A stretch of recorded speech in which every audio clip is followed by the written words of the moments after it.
Dust and Braith, a story of survival from the creeks of Bielsa, from Bright's African Tales. Morning in Yenagoa. The sun came up early over Amarata, one of the busy neighborhoods that sat on the edge of Yenagoa, the capital city of Bielsa state. It was the kind of morning that smelled like wet earth and kerosene smoke.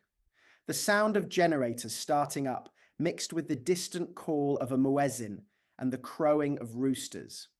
On a narrow street lined with concrete houses and mango trees, number 14 had its iron gate slightly open, and from inside came the sound of water running and a broom scratching against concrete.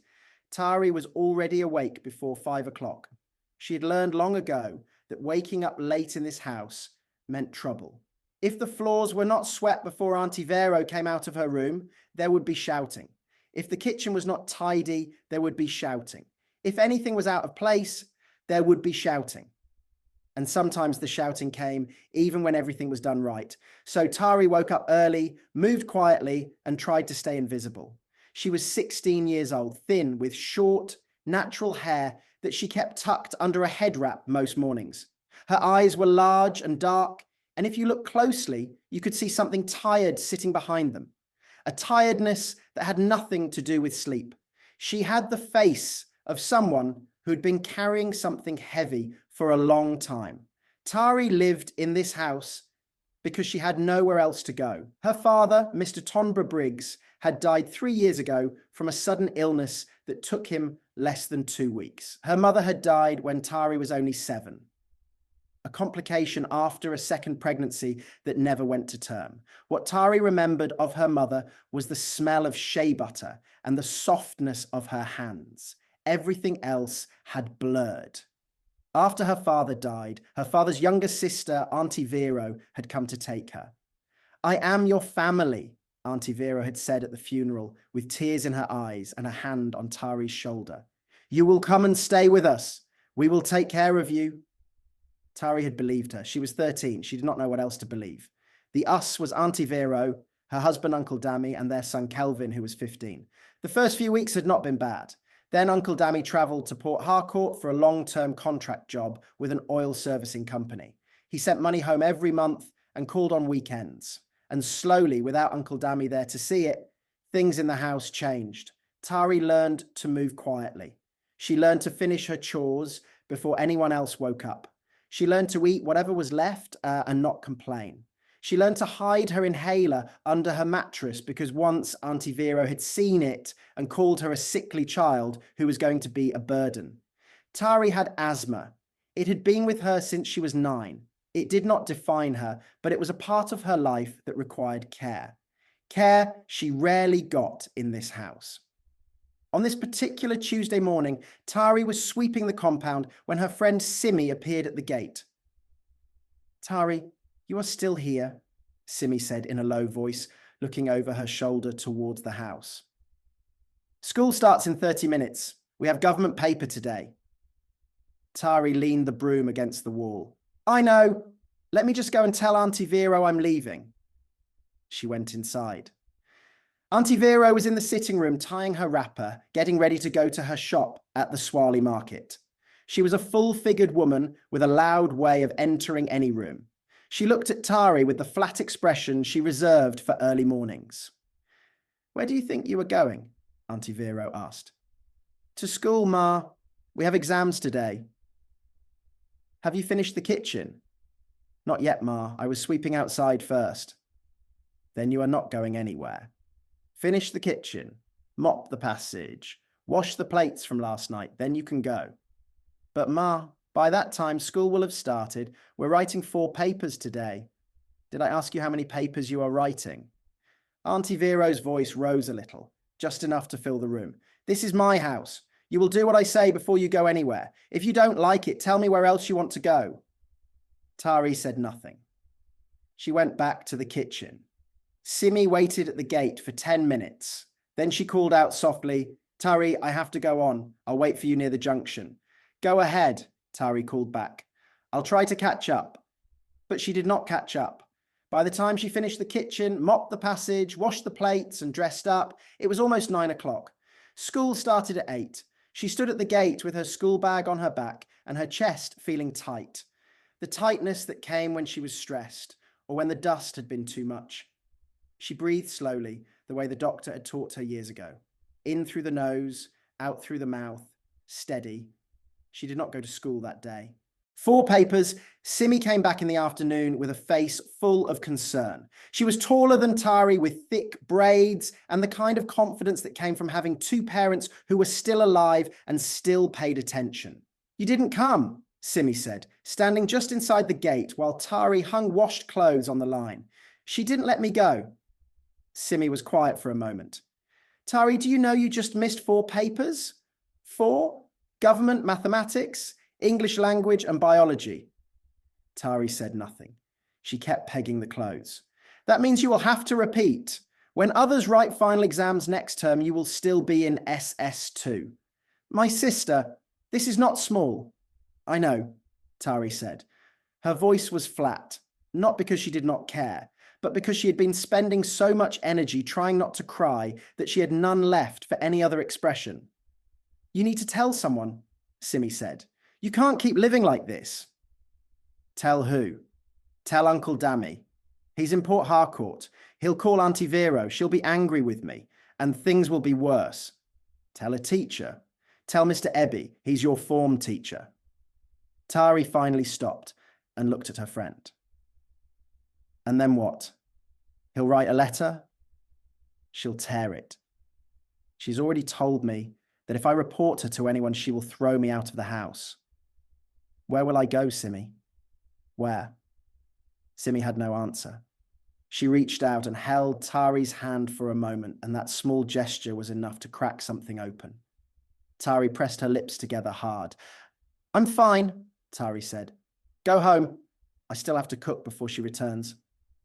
After Simi left, Tari went to the backyard and sat on an upturned bucket beside the banana tree.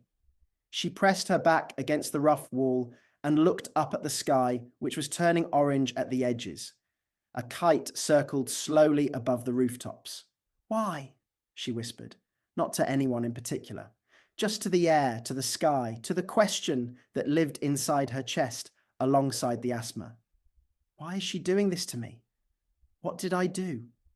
She thought about her father, about how he used to call her his clever girl, about the way he looked at her school reports and smiled so wide it reached his ears. He had believed she would be something. He had said it more than once.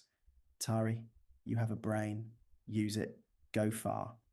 She intended to. She still intended to. But going far was hard when someone kept pulling you back.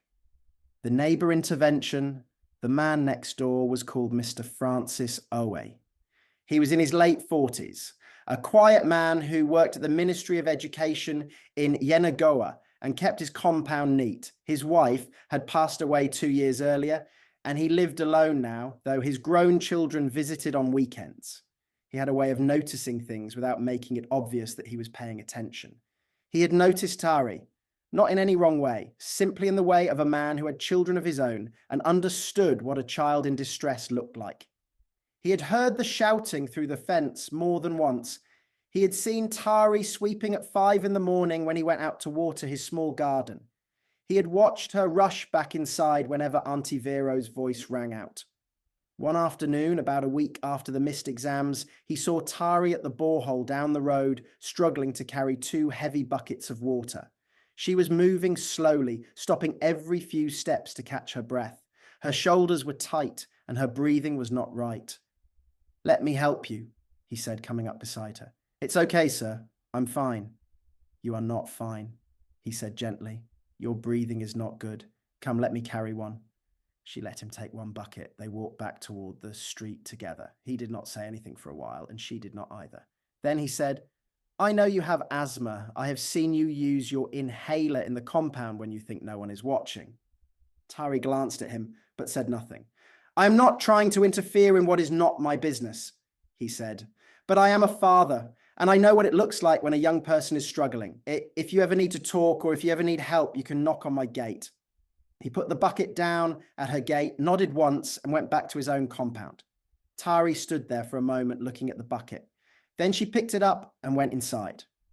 3 days later, she knocked on his gate. He was sitting on his veranda reading a newspaper when she appeared.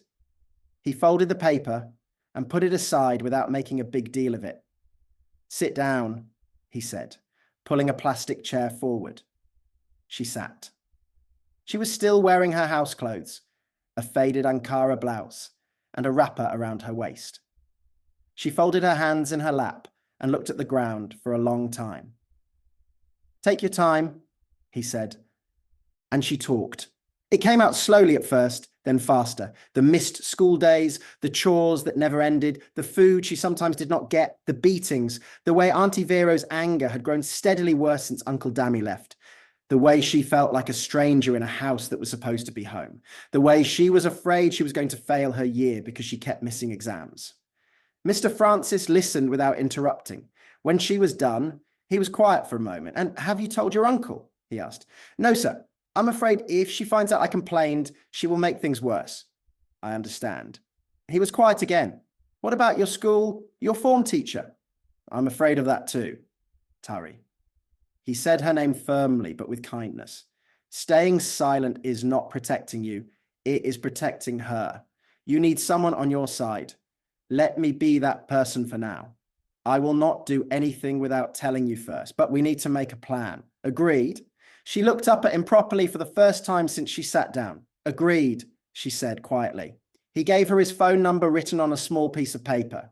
"Keep this somewhere safe. Call me if anything happens." She tucked it into the pocket of her blouse and went back home, feeling something she had not felt in a long time. The thin, fragile beginning of hope. The breaking point. Auntie Vero had a way of knowing when something had shifted, even if she could not name exactly what. In the days after Tari's visit to Mr. Francis, the older woman watched her niece with narrowed eyes, as if looking for something. Tari was careful. She did not change her routine. She still woke up early, still did her chores without being asked twice, still spoke as little as possible. But one evening, a cup broke.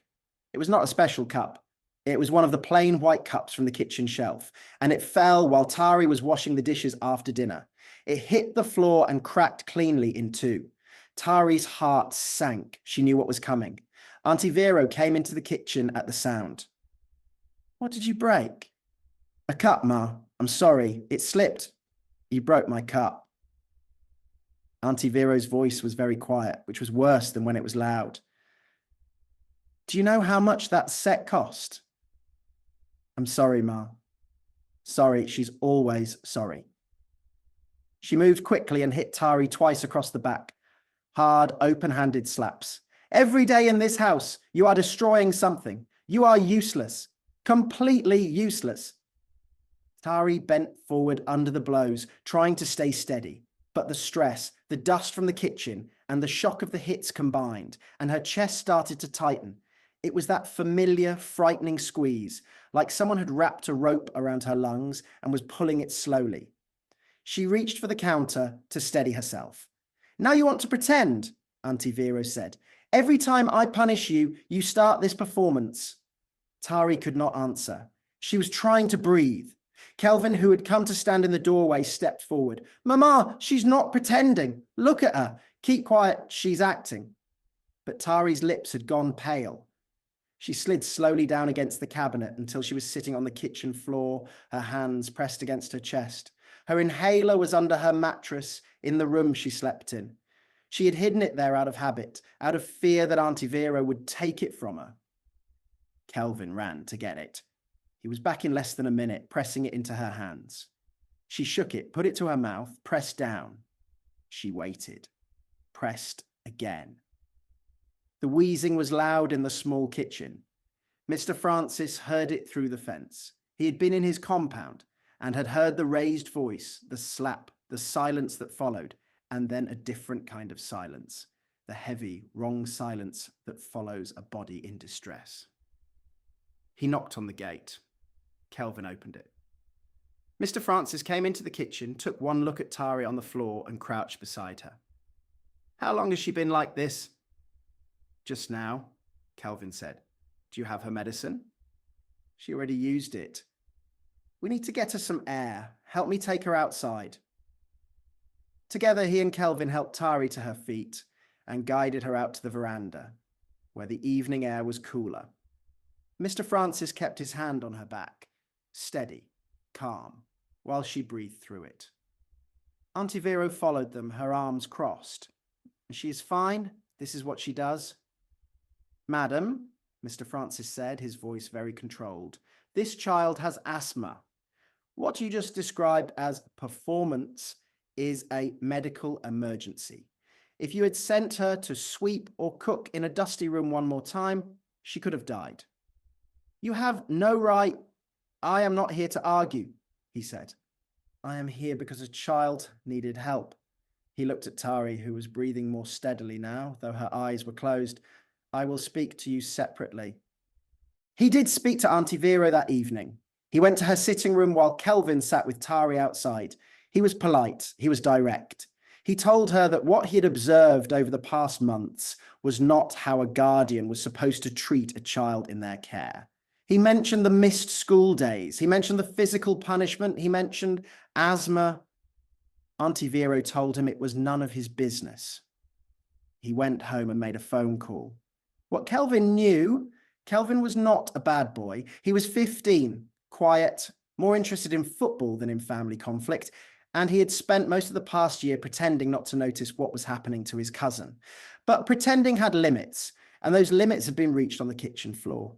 That night, after his mother had gone to bed, he came and sat beside Tari on the back step. I'm sorry, he said. Tari looked at him. For what? For not saying anything. For letting her treat you like that. Tari was quiet for a moment. The night was warm and the frogs were loud near the drainage behind the house. It's not your fault, Kelvin. I know it's not my fault, but I didn't help either. He paused. I'm going to call my dad tomorrow. She'll be angry. She'll be angry either way. Let her be angry. He kicked a stone off the step. Tari, you came second in class last term. Do you know how hard that is for someone who keeps missing school? You're not stupid. You shouldn't be treated like this. Tari thought about her father again, about the smile that reached his ears.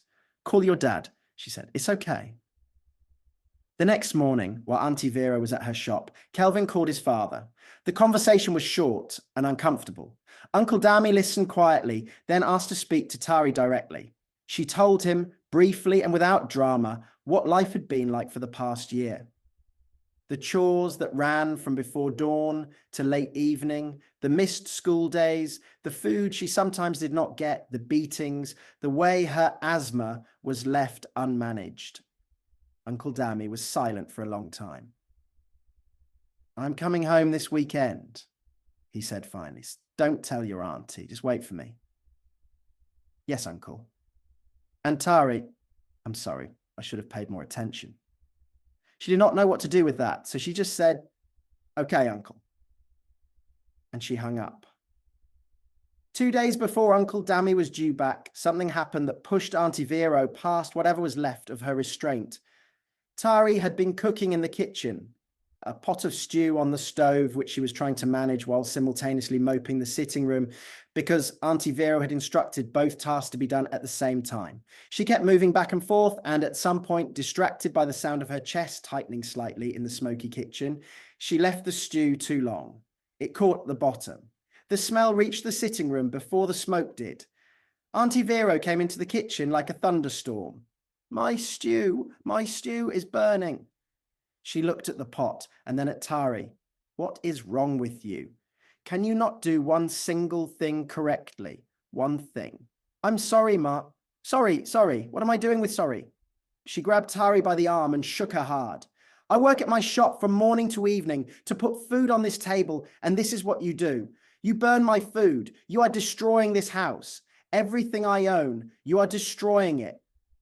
Kelvin appeared in the doorway. Mama, the stew is not completely spoiled. The top part is still fine. She was mopping and cooking at the same time. Who asked you? Go to your room. I won't go to my room. You can't keep doing this. The air in the kitchen went very still.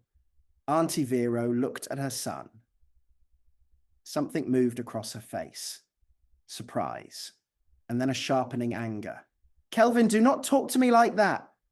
Then stop hitting her. Stop starving her. She has asthma, Mama. The smoke is bad for her. You know this. Auntie Vero turned away from him. She turned back to Tari, and before anyone could move, she raised her hand again. Mama! Kelvin stepped between them. And at that moment, the kitchen door opened behind him, and Uncle Demi walked in. He was still in his travel clothes, a striped shirt and dark trousers, his bag on his shoulder, 2 days early. He stood in the doorway and looked at his wife with her hand raised, his son standing between her and Tari backed against the counter with red marks on her arm. Nobody moved. Then Uncle Dami put his bag down very slowly and said, "What is happening in my house?" The reckoning, what followed, was not like the scenes in films where everything explodes and resolves in 10 minutes. It was slower and more uncomfortable than that. Auntie Vero tried to explain. She said Tari was ungrateful. She said Tari was always pretending to be sick. She said Tari had turned Kelvin against her. She said Tari was the reason for every problem in the house. She said all this in a loud, fast voice, while Uncle Dami sat in the sitting room and listened with his face very still. When she finished, he said, "Are you done?" She said, "Yes." "Kelvin," he said, "take Tari to get some air. Go to the compound." When they were gone, he looked at his wife. He was not shouting. That was what was frightening about it. He was completely calm. "Vero," he said, "you remember when we went to Tari's father's burial and you held her hand and told her she would be safe with us?" Auntie Vero said nothing. "I trusted you with that child. She's my blood, my brother's daughter. And I am hearing now from my son, from the neighbors, from Tari herself, that you have been beating her, starving her, making her miss school, forcing her to do work that is harmful for her health. Is this true? She is lazy. She needs discipline. Is it true?" A silence. "Some of it," Auntie Vero said quietly. Uncle Dami stood up and walked to the window. Outside, he could see Kelvin and Tari sitting under the mango tree. Tari was looking at the ground. Kelvin was talking to her, probably trying to make her laugh, because that was the kind of boy he was when he was not caught in the middle of adult problems. "I failed her," Uncle Dami said, more to himself than to his wife. "I was not here, and I did not check. That is on me." He turned around. "From today, things change. Tari will not be assigned any housework that is beyond what a normal person does in their own home. She will not be kept from school. She will have her medicine, and it will not be hidden or taken from her. She will eat at the table with us. She will be treated like family." He paused. "If you cannot do this, Vero, I need to know now, because I will not leave this house again without making sure she is safe." Auntie Vero sat with her hands in her lap and said nothing for a long time. Then she said in a voice that was smaller than anything she'd used in months, "I don't know why I was so hard on her. I don't know what came over me." It was not a full apology, but it was something. Uncle Dami went to get a doctor. He paid for Tari to have a proper checkup, and the doctor prescribed a new inhaler and confirmed that her asthma had been poorly managed and that stress made it worse. He gave her vitamins and a list of things to avoid: dust, strong smoke, heavy exertion. He spoke to Auntie Vero directly and told her, in the measured language of medicine, what could happen if these instructions were not followed. Auntie Vero listened. Mr. Francis came by that evening. Uncle Dami thanked him properly, shook his hand, and held it for a long moment. "She told me a little," Mr. Francis said. "I tried to intervene gently, but your wife did not take it well." "I know. Thank you for looking out for her. I should have been looking out for her myself." "You are here now," Mr. Francis said. "That is what matters." What Tari said. That evening, after the doctor had gone and the house had settled into an exhausted quiet, Tari went and sat beside Auntie Vero in the sitting room. She had not planned to. Her feet just carried her there. Auntie Vero looked up from the chair where she was sitting. She looked tired. Not the fake tired of someone performing for attention, but genuinely depleted, like a machine that had been running too hard for too long and had finally ground to a stop. Tari sat down across from her. I'm not here to fight, Tari said. I just want to say something. Auntie Vero nodded slowly. When my father died and you came to take me, I was grateful. I want you to know that. I was 13 and I was scared. And you came and said you would take care of me. I believed you. I still believe that you meant it at the time. She paused. I don't know what changed. I don't know if I did something to make you angry with me or if it was just hard having me here. But I want you to know that I never wanted to be a burden. I never wanted to cause you trouble. I just wanted to go to school and make my father proud. That is all I ever wanted. She did not cry. She had thought she would, but she did not. Her voice stayed steady. Auntie Vero looked at her for a long time. Then she looked down at her hands. Your father was a good man, Auntie Vero said. He was a good brother to me. Her voice was rough. And you look like him. Sometimes when I look at you, I see him, and it makes me... She stopped. She pressed her fingers to her eyes. Tari sat with this. She was not sure it was a complete explanation. She was not sure it made everything make sense, but it was something. A window cracked open in a room that had been sealed for a long time. I will try to do better, Auntie Vero said. I am not making any big promises. I'm just saying I will try. That's enough, Tari said, and she meant it. Back to school, Tari went back to school on a Monday morning. Uncle Dammy drove her himself in his old Toyota through the traffic on DSC Road, past the government buildings and the waterside, and up to the school gate where students in blue and white uniforms were streaming in. Simi was waiting for her at the gate. When she saw the car pull up, she ran forward and held both of Tari's hands. You're back, Simi said. I'm back. How do you feel? Fine, Tari said. I feel fine. Uncle Dammy had already spoken to the school administration and the former teacher, Mr. Ebby. He'd explained the situation, not all of it, but enough. He had asked if Tari could take the missed exams in a supplementary sitting. The school had agreed. It would require some extra effort, but Tari would not need to repeat the year. Mr. Ebby met them inside the school office. He was a slim man with glasses and a patient face.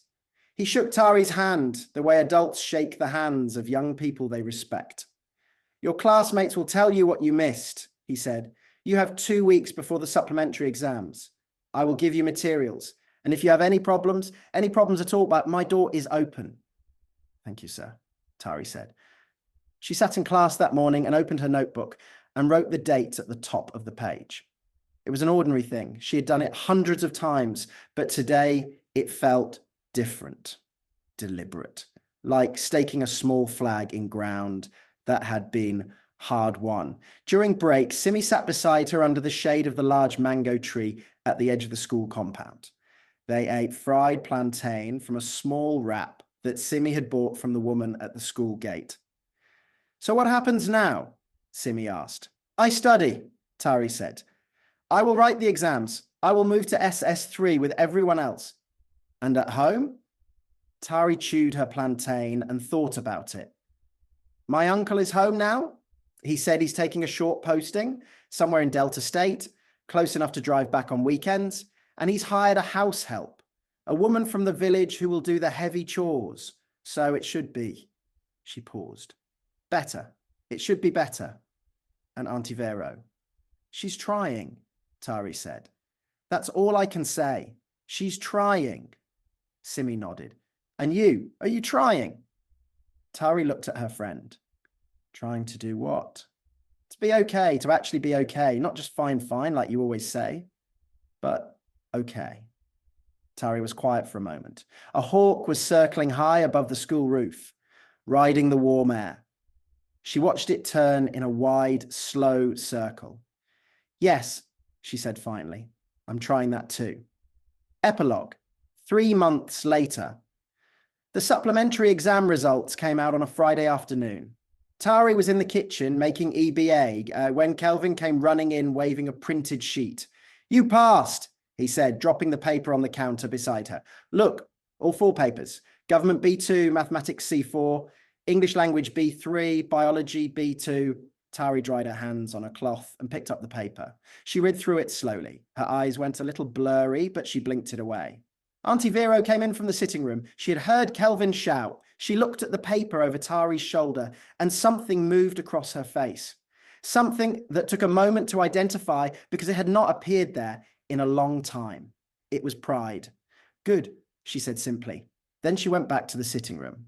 Kelvin grabbed Tari's arm. Did she just smile? Was that a smile? Stop it, Tari said, but she was smiling too. She called her uncle. He picked up on the second ring, and when she told him the results, he let out a long, slow breath. Your father would have said you were his clever girl, he said. I know, Tari said. I know he would have. She finished making the EBA. She set the table. 3 plates, 3 cups, spoons, lined up neatly. She called into the sitting room, food is ready. Auntie Vero came, Kelvin came, they sat together at the table, the 3 of them, and ate. It was not a perfect meal. Auntie Vero was still awkward with her, still not sure how to be gentle after so many months of being hard. Tari was still careful around her, still listening for the old note in her voice. It was not healed exactly, but it was honest. And sometimes honesty is the first step. Outside, the evening was coming in soft over Yenagoa. The generators were starting up along the street. A radio was playing somewhere nearby, one of the old high life songs that belonged to a Bayelsa that had existed before any of them were born, music that carried the smell of the river and the sound of people who had survived harder things than this. Tari listened to it for a moment before she sat down. Then she picked up her spoon and she ate. She had things to do tomorrow. She had SS3 to prepare for. She had a future to build one exam at a time in the way her father had always believed she could. She was not fully healed. She was not done being careful. She was not yet fully safe, but she was still here. She was breathing. And for now, that was more than enough. The end of the story. Thanks for watching. Please subscribe to this channel for more content like this. Make sure you drop your comment and share your thoughts with us. Thanks.